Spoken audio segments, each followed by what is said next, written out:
X-ray എന്ന ഒരു കണ്ടുപിടുത്തം നടത്തിയത് റോഞ്ചൻ. നമുക്കെല്ലാവർക്കും അറിയാം, നമ്മൾ ചെറിയ സ്കൂൾ ക്ലാസ്സുകളിൽ പഠിപ്പിച്ചിരിക്കുന്നത്. പക്ഷേ നമുക്ക് വേറൊരു കണ്ടുപിടുത്തമുണ്ട്. അത് ലോകത്തെ കീഴ്മേൽ മറിച്ച ഒരു കണ്ടുപിടുത്തമാണ്. ഇംഗ്ലണ്ടിലാണ് ആ കമ്പനിയുടെ ബേസൊക്കെ. പക്ഷേ ആ കമ്പനി ഒരുപാട് ഉപകരണങ്ങൾ അത് നിർമ്മിക്കുന്നുണ്ട്.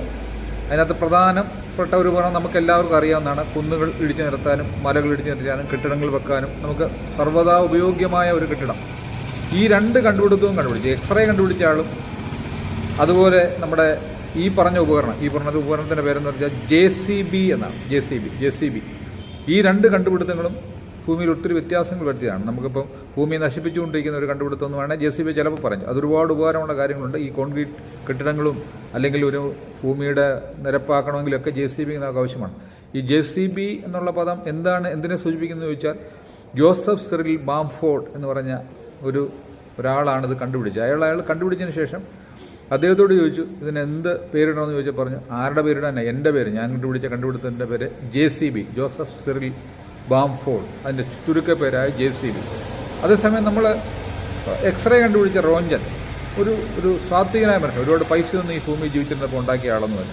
അദ്ദേഹത്തിന് ന്യായമായ ആവശ്യങ്ങൾക്കുള്ള പൈസ ഉണ്ടായിരുന്നു, അത് മാത്രം മതി. അതിൽ അദ്ദേഹം സംതൃപ്തനായിരുന്നു. അദ്ദേഹത്തിന് ഈ എക്സ്റേ എന്നുള്ള ഒരു എക്സ്പീരിയൻറ്റ് കണ്ടുപിടിച്ചപ്പോൾ അദ്ദേഹത്തോട് പലരും ചോദിച്ചു, ഇതിനെ റോഞ്ചൻ റൈസ്, അത് നിങ്ങളുടെ പേര് തന്നെ ഇടാവോ എന്ന് ചോദിച്ചപ്പോൾ റോഞ്ചൻ പറഞ്ഞത്, ഒരിക്കലും ഈ റോഞ്ചൻ റൈസ് എന്നൊന്നും ഞാനിതിന് പേരിടുകയില്ല. എക്സ് എന്ന് പറഞ്ഞാൽ എക്സ്റേ, അനന്തതയെ സൂചിപ്പിക്കുന്ന, ദൈവത്തിൻ്റെ സംജ്ഞയൊക്കെ ആവുന്ന എക്സ്, അനന്തത സൂചിപ്പിക്കുന്ന എക്സ്റേ, ഇത് ഞാനൊരു നിമിത്തമായെന്നേ ഉള്ളൂ എന്നാണ് അദ്ദേഹം പറഞ്ഞത്. അതാണ് നമ്മുടെ ശ്രീകൃഷ്ണ ഭഗവാന്റെ ഓടക്കുഴൽ സൂചിപ്പിക്കുന്നത്. ഓടക്കുഴലിൽ പറയുന്നത്, ഓടക്കുഴലിലെ നാദം പുറപ്പെടുന്നത് ദൈവത്തിൻ്റെ നാദം. നമ്മൾ ഓരോരുത്തരും ആ മുരളികയാണ്, അതിനകത്തൂടെ ശബ്ദം പുറപ്പെടുവിക്കേണ്ട ദൈവത്തിൻ്റെയാണ്. നമ്മൾ പല സിറ്റുവേഷൻസിലായിരിക്കുമ്പോഴും നമ്മൾ അതിന് പേരൊന്നും എടുക്കേണ്ട കാര്യമില്ല. നമ്മളിൽ കൂടെ അത് സംഭവിച്ചു പോയി എന്നുള്ളത് മാത്രം, അത്രമാത്രം ക്രെഡിറ്റ് മാത്രം എടുത്താൽ മാത്രം മതി എന്നുള്ളതാണ് അതിൻ്റെ സംജ്ഞ. ജോസഫ് സിറിൽ ബാംഫോർഡിനെ ലോകം ഓർക്കുന്നില്ല. JCB എന്ന് ഞാൻ പറയുമ്പോഴത്തേക്ക് JCB ഓടിക്കൊണ്ട് പോകുമ്പോൾ ഇത് ജോസഫ് സിറിൽ ബാംഫോർഡാണോ എന്നൊന്നും ആരും ഓർക്കുന്നില്ല. അതേസമയം എക്സ്റേ കണ്ടുപിടിച്ച റോഞ്ചനെ ഇപ്പോഴും നമ്മൾ കാണാപ്പാടാണ്. റോഞ്ചനെ കുറിച്ച് നമ്മൾ ഓർക്കുകയും അദ്ദേഹത്തെ ധ്യാനിക്കുകയും ചെയ്യും. ഇങ്ങനെ അനന്തതയുമായി ബന്ധപ്പെട്ട പദമിട്ട എക്സ്റേ ഇട്ട റോഞ്ചനെ നമ്മൾ എല്ലാ കാലത്തും ഓർക്കും. നമ്മൾ ജീവിതത്തിൽ മനസ്സിലാക്കേണ്ട ഒരു പാഠം ഇതാണ്. പലപ്പോഴും നമ്മളെന്ന് പറയുന്നൊരു നിമിത്തമാണ് പല കാര്യങ്ങൾക്കും, അല്ല നമ്മളിവിടെ ഒരു അനിവാര്യ ഘടകമൊന്നുമല്ല. നമ്മൾ പോയാൽ ഒരാൾ റീപ്ലേസ് ചെയ്യപ്പെടും. ഒരു കുളത്തിൽ ഒരു കല്ലിട്ട് കഴിഞ്ഞാൽ കുറച്ച് നേരം ഓളങ്ങളൊക്കെ നിങ്ങൾ ഇവിടെ നിന്ന് ഒരു സ്ഥലത്തു നിന്ന് പോയി കഴിഞ്ഞാലോ ജോലി സ്ഥലത്തു നിന്ന് പോയി കഴിഞ്ഞാലോ നിങ്ങൾ ഈ ഭൂമിയിൽ നിന്ന് തന്നെ പോയി കഴിഞ്ഞാലോ കുറച്ച് നേരം ഒരു ഓളമൊക്കെ നിൽക്കുന്നില്ലാതെ ഓളം കുറച്ച് കഴിയുമ്പോൾ അങ്ങ് ശാന്തമാകും.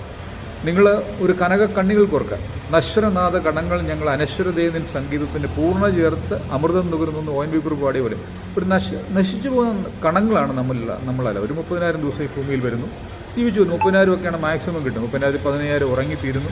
15,000 നമ്മൾ ആൾറെഡി ജീവിച്ച് ആയുസ്സൊക്കെ കുറഞ്ഞു. വളരെ നശ്വരമായ ചെറിയ ജീവിതമാണ്. അത് മനസ്സിലാക്കുക. നമ്മൾ